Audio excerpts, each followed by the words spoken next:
Hello again. In this video, we will learn all about the helping verbs or auxiliary verbs in English. Helping verbs are auxiliary. The word auxiliary comes from auxilium, means to help.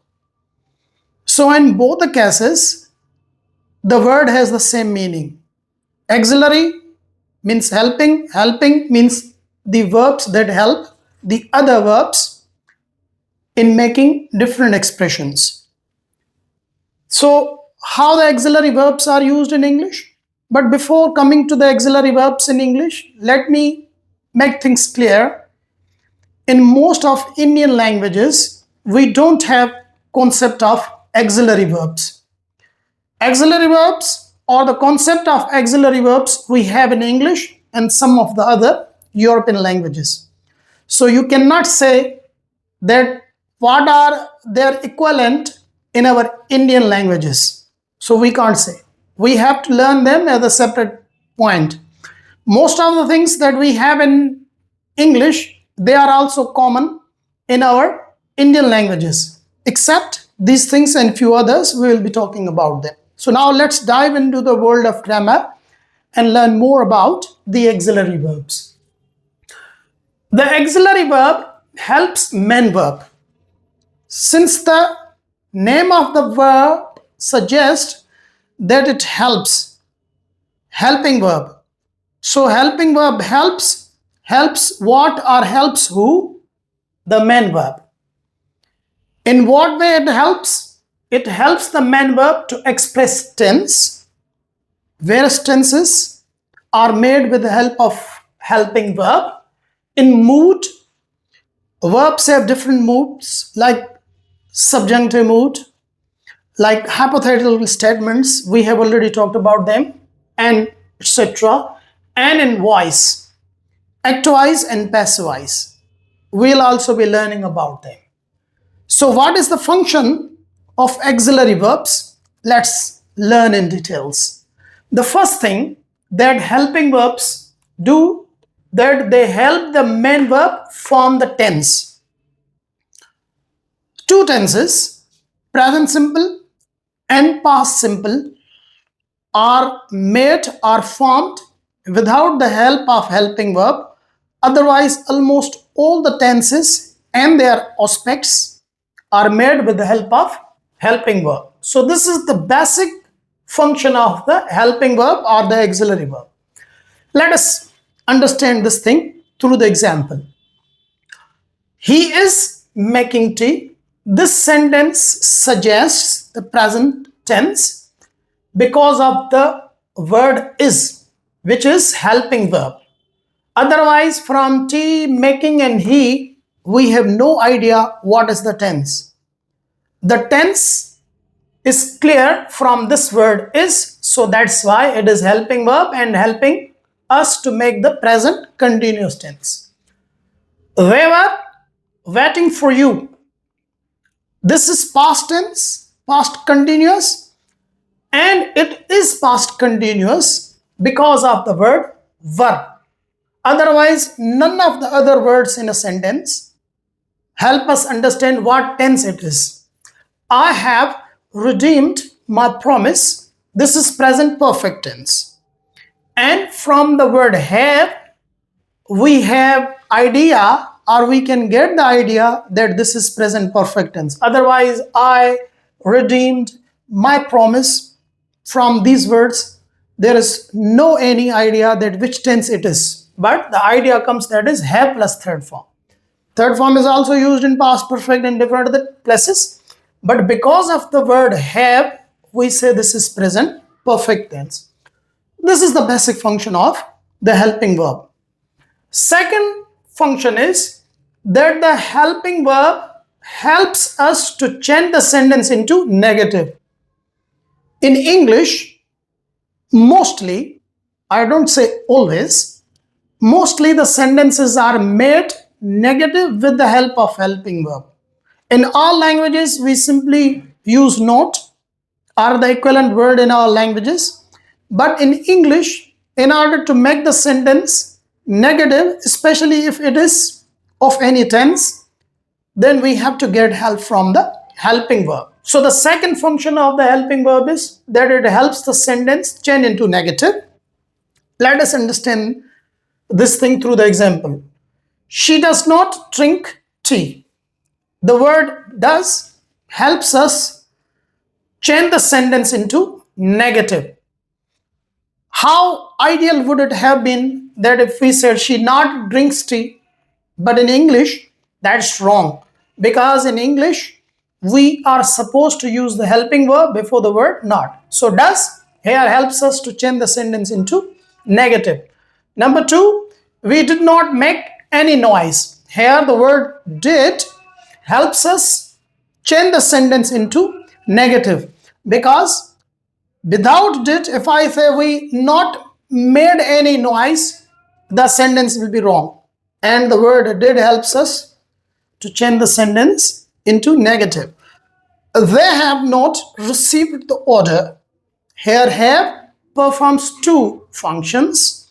One, it is helping us to make the tense, that is present perfect, but at the same time it is a requirement that it must be used before the word not.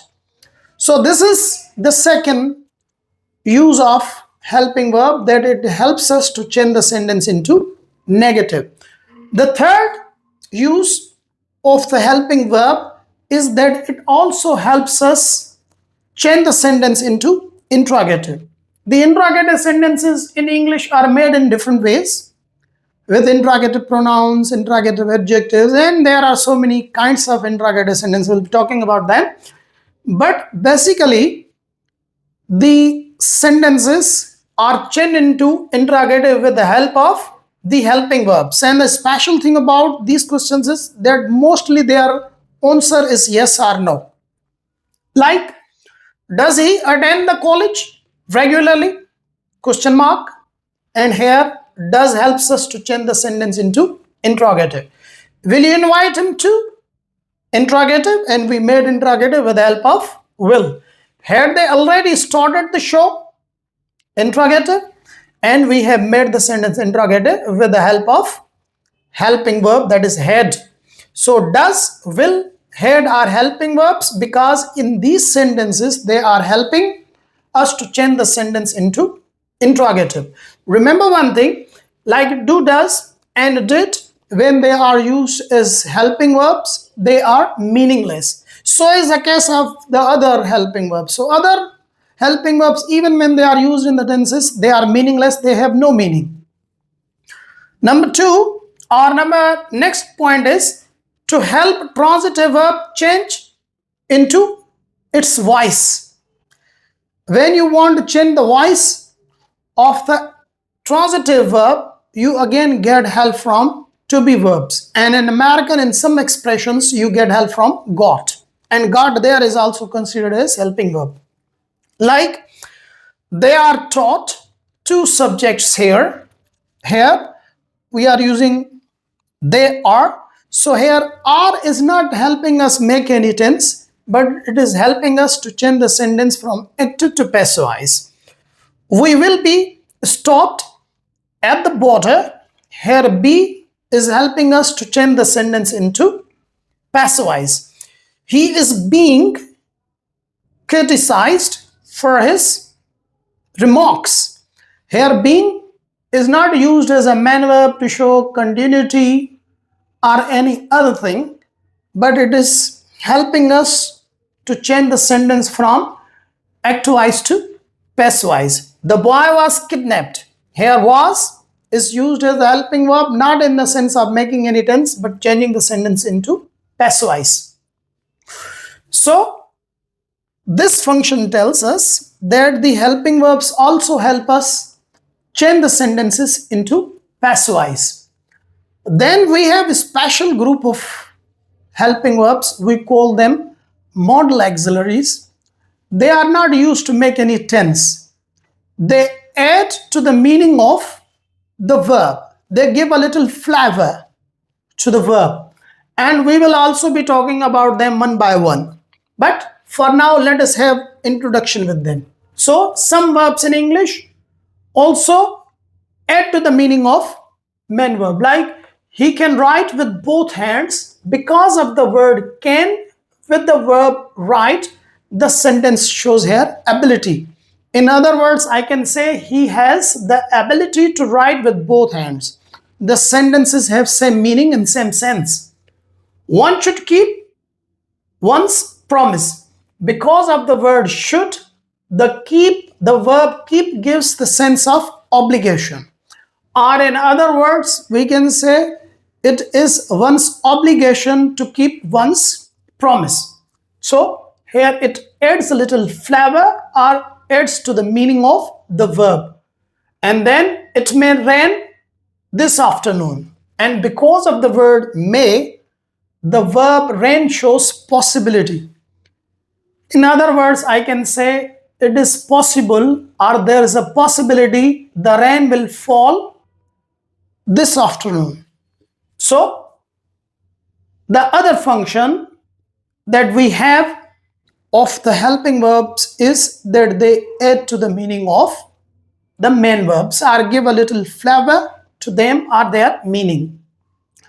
Now let us also talk about that how many different kinds of helping verbs we have in English.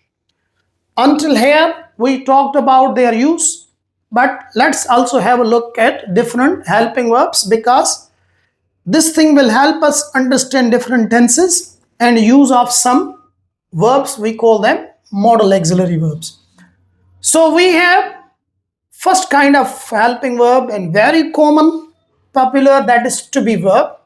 So the to be verbs in English are is, am, are, was, were, be and being, as being used here and be used here are in continuous tenses, in some of the continuous tenses with modals. To have helping verbs, have, has, had. I have deliberately not used have been and has been because they are compound auxiliaries. I have only written the simple auxiliaries in this list.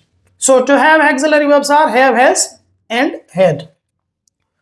Then we have to do helping verbs. To do helping verbs are do, does and did.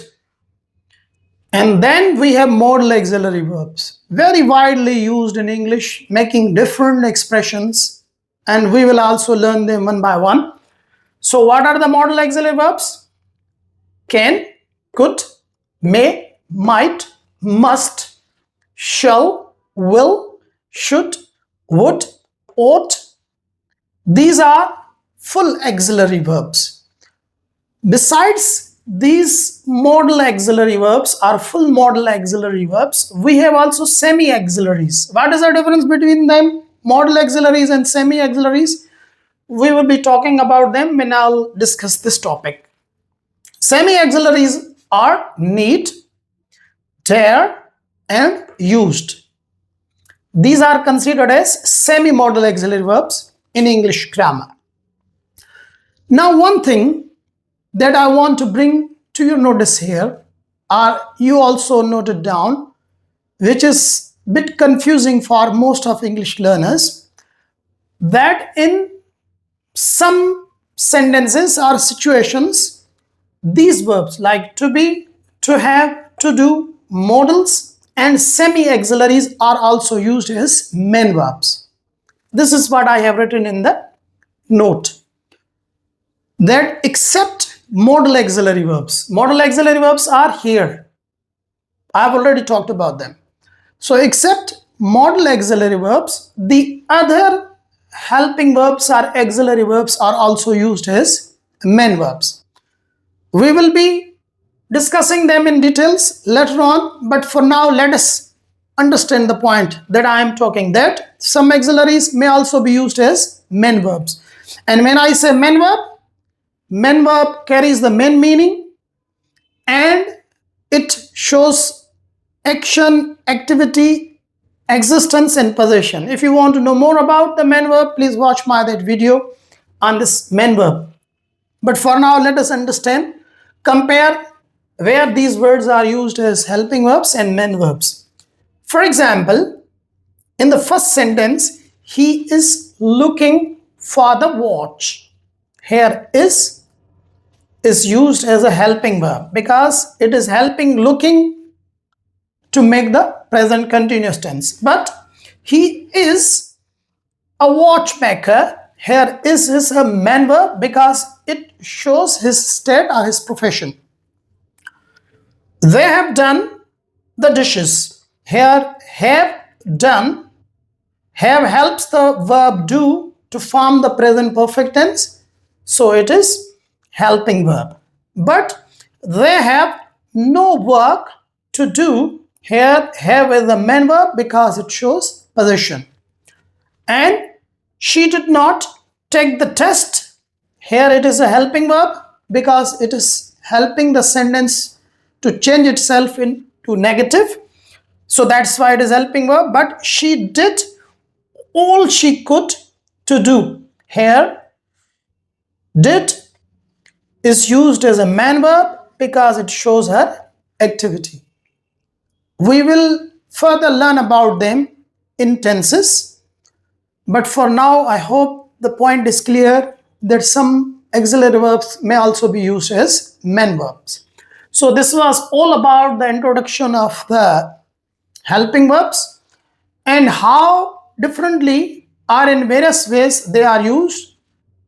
I will make a separate video on that thing. But regarding this video, if you have any question, don't hesitate to ask. Until my next video, bye-bye.